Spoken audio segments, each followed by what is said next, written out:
magtanong, saan pa dito si Sir Jason? Jason po. May delivery lang po kami, sir. Makatisa po. Opo. Freezer po siya. Opo. Freezer. Pina-address po dito, barangay ano na po. Kabawangan Street. Freezer po siya. Pang negosyo po siya eh. Yung freezer po talaga na talagyan po ng mga, ano yung mga frozen foods po. Opo. Ilan mo lang order na? Pero dito naman po yung sinabi ng manager namin, sir. Barangay, ano nang, Kabawangan Street po. Jason Villegas po, sir. Kayo po yun? Oo. Ma-ID po kayo, baka nagkamali po kami. Pero yun po yung nakalagay po sa amin, sir. Pinapa-deliver lang po, opo. Cash on delivery po siya. Magkano po? Worth 33 po. Kasi malaki po talaga yung freezer, pang negosyo po siya. Pang frozen. Wala nga kami frozen. Sino na po? Pangalan po niya, ma'am. Pangalan po. Opo. Sir, by the way po, nagbibideo po kami, proof lang po ng, nandito po kayo para nakikipag-usap po.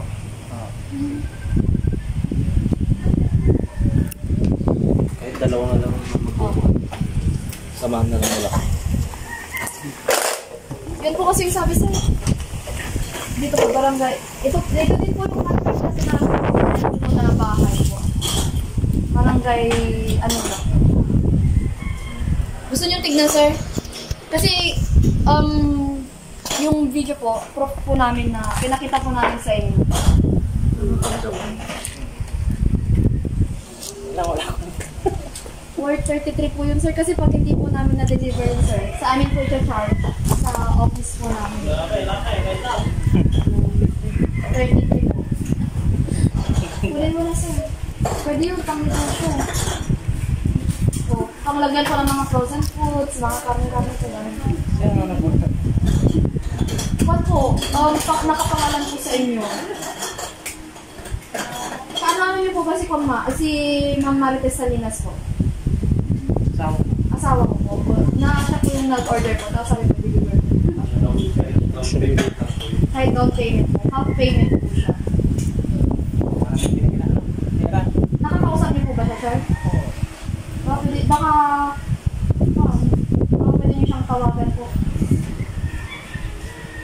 Asan po ba siya? Wala po siya. Kasi pag hindi po namin siya na-deliver, pan po, i-charge po sa amin. Or gusto niyong i-check, sir? Before natin ibaba, or icon, wala. Pero wala po silang pera na 33.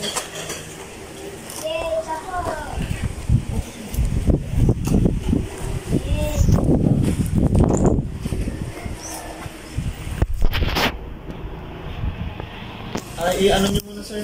Or kung gusto niyo po, buksan niyo na lang po. I-check niyo po muna habang tinatawagan po sila. Naka-wifi po ba kayo naka-data? Kasi ano lang po kami, alas 6.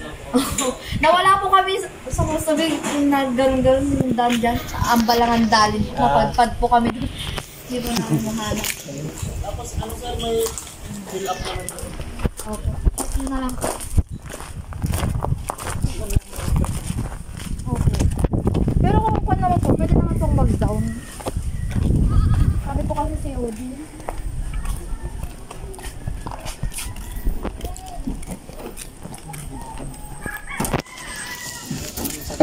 Sir. Happy birthday po!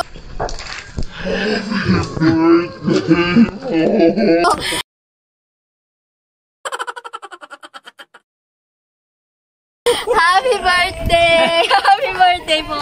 Dito kami to you! Happy birthday to you! Happy birthday, happy birthday, happy birthday to you! Sana all, may gin pa doon. Naniwala po ba kayo sa prom, sir? Ano pong nararamdaman nyo ngayon? Kulat po. Sir, pwede po ba kayong umupo dito and then we will take a picture po para po may remembrance po kayo.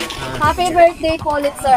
By the way po, padala po ng inyong asawa at ang inyong sister-in-law. Prank lang po yun, sir. Wala po talagang delivery na about frozen po. Sige po. Picture na po. 1, 2, 3. Picture na, Beth.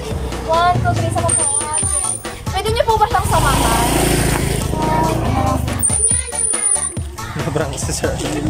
Na-prank po kayo? Wala. Ano pong naramdaman niyo sa prank ko sa inyo, sir? Naniwala po ba kayo? Or may ina-expect po ba kayong pa-surprise si ma'am sa araw ng inyong karon? Wala. Naluluha si sir. Okay. So, pag umiyak daw ang lalaki, sabi nila is masayang-masaya siya. Ayun po. Ma'am, picture po. Yung mga kasama niyo ngayon po kanina. Picturean ko po kayo. Ma'am, picture po.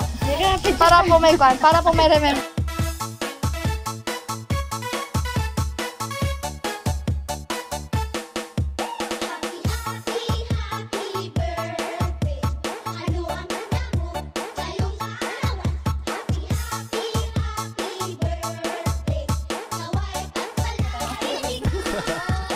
Pagpapatuloy po natin yung programa natin sa loob and then doon po tayo mag-upload ito.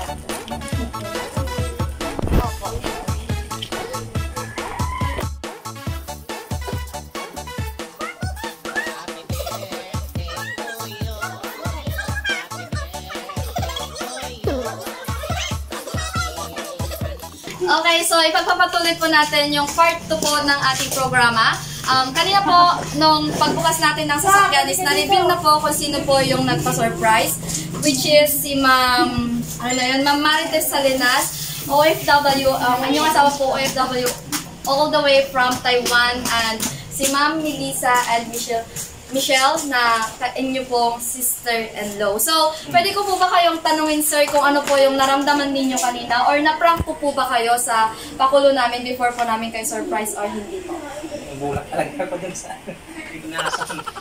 Down payment. Nagulat lang po. Siyempre po, kahit sino naman po, kung bibiglayin kang bigla-biglang magbabayad ng 33,000 ay malaki-laking pera at hindi naman basta-basta kung saan-saan kukuha agad-agad. So, ayun po, ang pa-surprise ang ito ay bigay po ng inyong asawa na kahit po nasa malayo po siya ay may effort pa rin po siya to make your birthday memorable po. So, meron po siyang pinapa-abot na mensahe para po sa inyo. Akin na lamang po itong babasahin.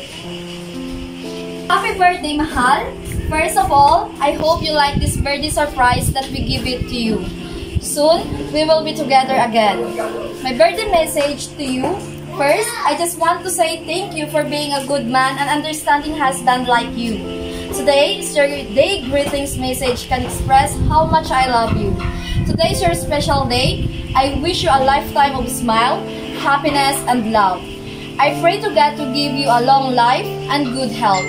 Guide and protect you all the time. More blessings and more birthdays to come. Wish you all the best. I am very thankful and blessed to have a husband like you. I love you so much, mahal. Wishing you more happiness and long life. Happy birthday, mahal. Enjoy your day. I miss you so much, mahal. At dahil nga pala may sponsor ng alak, hindi muna bawal uminom. Oh, inumin natin lahat yan, sir. Hindi muna ako mamaladragon ngayon lang, pero ha, basta huwag lang sobra dahil pag sumobra, alam mo na hindi lang ako maladragon, kundi tegre pa. Again, happy birthday, mahal. So, yun po yung message mula sa inyong pinakamamahal na asawa. Siyempre, kung may message po yung nagpa-surprise, meron din pong magbibigay ng message na yung mga nandito po. So, unahin ko po si MJ. Anong message mo kay papa mo? Anong message mo? Yes. Okay. Picture kayong dalawa. O, lapit ako sa papa mo. Dalawa kayo. Picture kayo. 1, 2, 3, smile. Isa pa. 1, 2, 3, smile. Ano po yung mga gustong magbigay ng mensahe po? Kayo ma, baka po may gusto po kayong sabihin sa kanya. Okay, dito na lang po, ma'am. Yes, ma'am. Kahit para po may remembrance. Happy birthday, no? Dapat kakain namin. Happy birthday. picture po tayo. Ayain lang po kami. Okay po. Pwede niyo po ba kaming samahan dito sa harapan para po kantahan na po natin siya ng birthday song at mag-blow the candle na po siya. Okay. Landscape po ba? Okay, in 1, 2, 3, go! Happy birthday to you. Happy birthday to you. Happy birthday, happy birthday, happy birthday to you. Isa pa po yung mas malakas. Happy birthday to you. Happy birthday to you. Happy birthday, happy birthday, happy birthday to you. Yay! Sir, make a wish and blow the candle. Picture pa rin diyan. Ayun, so, happy 38th birthday, sir. Siyempre, hindi pa po dyan nagtatapos yung pang-sorpresa nila para po sa inyo. Pwede nyo pong hugutin. Ayun. May hugutin po pala si sir. Swerte naman ni sir. Parang yung exciting part. Exciting part Ay, next, picture. Wala din. Wala rin. Sir, prank ulit yun. Ay, agay. Uy! Ayun! Sige, sir, hugot ko po. Ayan po yung kunting surprise po para po sa inyo to make your birthday memorable. So, may blue, may Uy. blue. May pang-washing. Ilain nyo lang po. Pataas lang, sir. Sige lang, sir. Ayun po. Muli po, happy 38th birthday po, sir. Animal! Parang mas masaya siya sa hinugot po niya kaysa sa alak. Naglanto lang to ni sir. Okay, so may gusto po ba kayong sabihin sa inyong pinakamamahal na asawa po and then sa inyong mga sister-in-law? Maraming salamat sa inyo, lalong sa'yo, mahal. Love you.